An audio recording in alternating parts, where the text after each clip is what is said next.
Ihr könnt euch gar nicht vorstellen, hier ist einfach überall Weed. Beziehungsweise, also...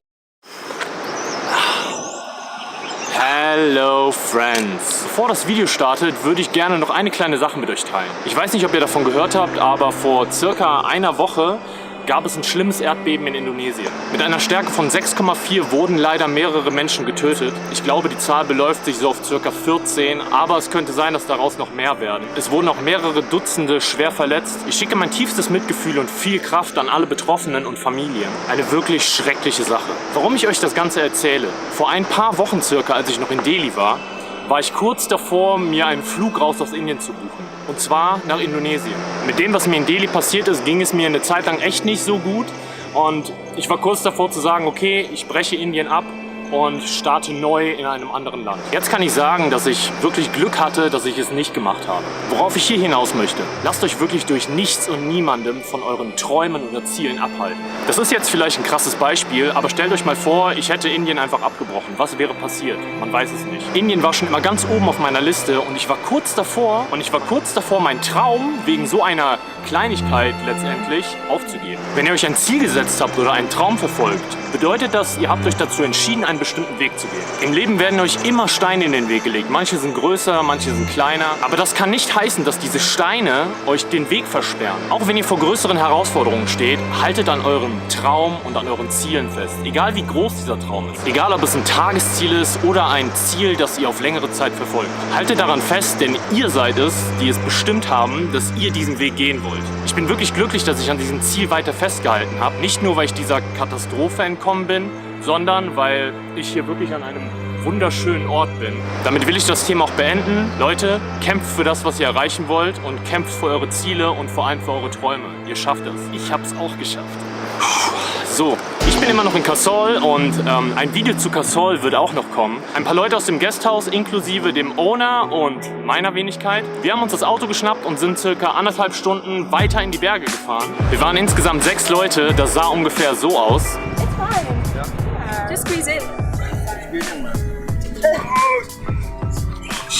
Easy peasy, lemon squeeze. Oh, not in yet. Okay, try. Put your hands. I can't. Oh, see? I'm so comfortable. It will only take 2 hours to reach there, so it's okay. It's okay. And on the way back also we can. What are you doing? How do you take the camera? How do you feel, guys? Wir haben es auf jeden Fall zum Ziel geschafft. Und jetzt würde ich sagen, los geht's. Falls du meinen Kanal noch nicht abonniert haben solltest, dann würde es mich wirklich freuen, wenn du an meiner Reise teilnimmst. Mein Ziel ist es, die ganze Welt zu sehen und vor allem das Ganze mit euch zu teilen. Egal wo ich bin, hier gibt es den richtig geilen Scheiß. Und jetzt würde ich sagen, hallo zusammen und herzlich willkommen zu einem neuen Video aus Indien. Wir sind gerade mitten in den Himalayas und machen uns heute auf den Weg nach Tosh. Das ist ein kleines Dorf mitten im Nirgendwo, aber soll wunderschön sein dort. Leute gehen dorthin, um die Ruhe zu genießen und einfach nur die Natur zu spüren. Und wir haben uns gedacht, wir ziehen heute mal dahin. Wir sind schon mitten auf dem Weg. Sollte ungefähr noch 1 Stunde dauern, bis wir da sind. Ich hoffe, das, was die Leute mir erzählt haben, bewahrheitet sich. Ich bin auf jeden Fall gespannt und ich würde sagen, nicht lange schnacken. Los geht's. Viel Spaß. Peace.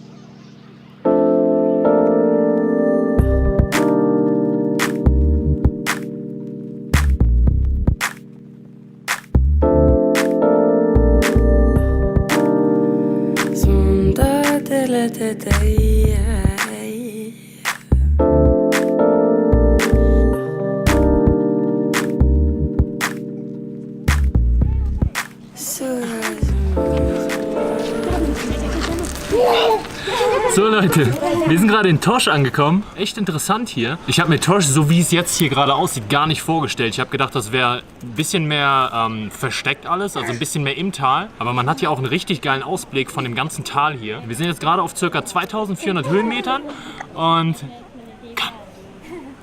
das Dorf an sich ist eins der wenigen, aber auch bekanntesten Hippie-Orte, also Hippie-Dörfer, was relativ interessant ist. Also alle Häuser hier, ich glaube, das gilt aber auch für ganz Parvati Valley, sind relativ bunt bemalt. Ich würde sagen, ich quatsch nicht viel, ich zeige euch ein paar Eindrücke und dann geht's weiter. Say bye bye. Bye bye. Say bye bye. Say bye bye. High five.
Wir sind gerade an einem richtig coolen Ort in Tosh angekommen, beziehungsweise wir sind gerade ungefähr eine halbe Stunde weiter raus aus Tosh gewandert und wir sind an so einem Fluss entlang und ja, sind jetzt hier.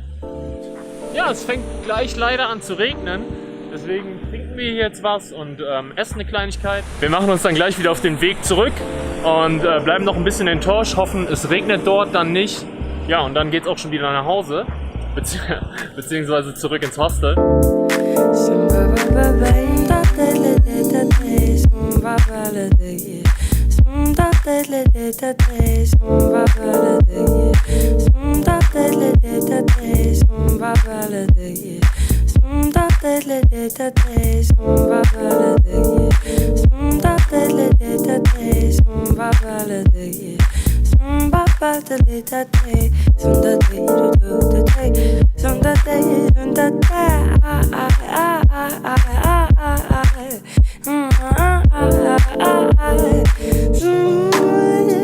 So, jetzt geht's auch schon wieder zurück.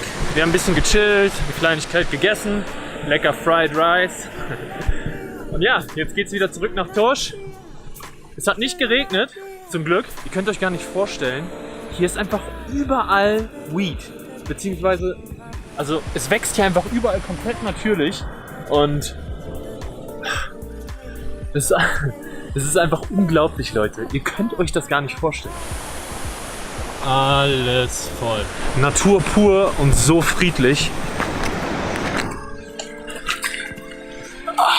Es ist mittlerweile schon der nächste Tag und ich habe mir gedacht, ich erzähle euch noch ein bisschen über Tosh. Während ich unterwegs war, wurde ich die ganze Zeit beobachtet und ich konnte mich einfach nicht so richtig aufs Reden konzentrieren. Deswegen habe ich mir jetzt einen ruhigen Ort ausgesucht und kann ein bisschen labern. Ich befinde mich gerade in Himachal Pradesh. Das ist eine Region im Norden von Indien. Der Grund, warum ich überhaupt in den Norden von Indien gereist bin, ist zum einen, weil ich die Himalayas einfach liebe und zum anderen ist es zu dieser Zeit hier einfach viel kühler. In Delhi war es einfach so unausstehlich heiß. Ich hatte circa 2 Monate lang zwischen 35 und 45 Grad und das habe ich einfach nicht ausgehalten. Deswegen bin ich jetzt hier in der Natur. Es regnet ab und zu, es ist kühl, es ist einfach mega angenehm. Tosh wurde mir von vielen Leuten empfohlen, ich sollte mir das Ganze mal anschauen. Und ich würde sagen, es hat sich auf jeden Fall gelohnt. Bis auf uns als Gruppe habe ich eigentlich gar keine Touristen gesehen, was auf jeden Fall schon mal ein fetter Pluspunkt ist. Es hat für mich einfach den puren Spirit des Parvati Valleys repräsentiert. Also wenn man sich die ganzen Dörfer hier anschaut, man merkt auf jeden Fall, Tourismus ist da, aber auch nicht so stark. Und die Menschen leben hier ein einfaches, aber glückliches Leben. Man sieht auf jeden Fall, dass immer mehr gebaut wird, es entstehen neue Gästhäuser. Vor allem viele Israelis ziehen hier in diese Gegend. Ich weiß jetzt nicht genau warum, das müsste ich mal recherchieren. Ich denke, das ist der perfekte Ort, um einfach mal abzuschalten, die Natur zu genießen und auch einfach mal gar nichts zu machen.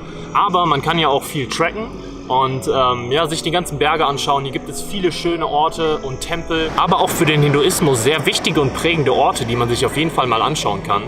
Ob ich es mache, schaue ich mal. Was für viele vielleicht überraschend und auch unvorstellbar ist, ist die Tatsache, dass hier einfach überall Weed wächst, was den ganzen Bewohnern hier in der Gegend aber auch sehr zugute kommt. In Torsch oder auch den anderen Dörfern leben größtenteils Bauern, die ja, vielerlei Sachen züchten, ob es jetzt Äpfel oder Mais oder Kartoffeln sind.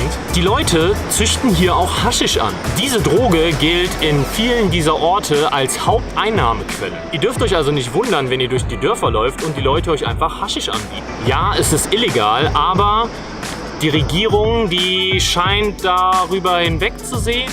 Wer weiß warum, darüber möchte ich jetzt aber auch nicht reden. Vor allem Torsch ist aber auch dafür bekannt, dass, wenn man Glück hat, man die Chance hat, an ein paar richtig coolen Partys teilzunehmen. Also viele Backpacker bzw. Ausländer kommen hier hin, um mitten in den Bergen, in der freien Natur, kleine Trance- oder ja, Psychedelic-Partys zu veranstalten.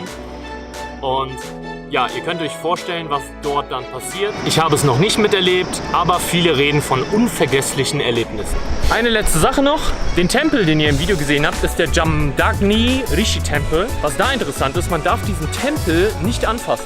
Man darf auch das Geländer nicht anfassen und alles, was dazugehört. Sonst zahlt man eine schöne Summe Strafe. Und dieser Tempel ist auch nur einmal im Jahr geöffnet. Ich glaube, das ist im Januar oder Februar irgendwann.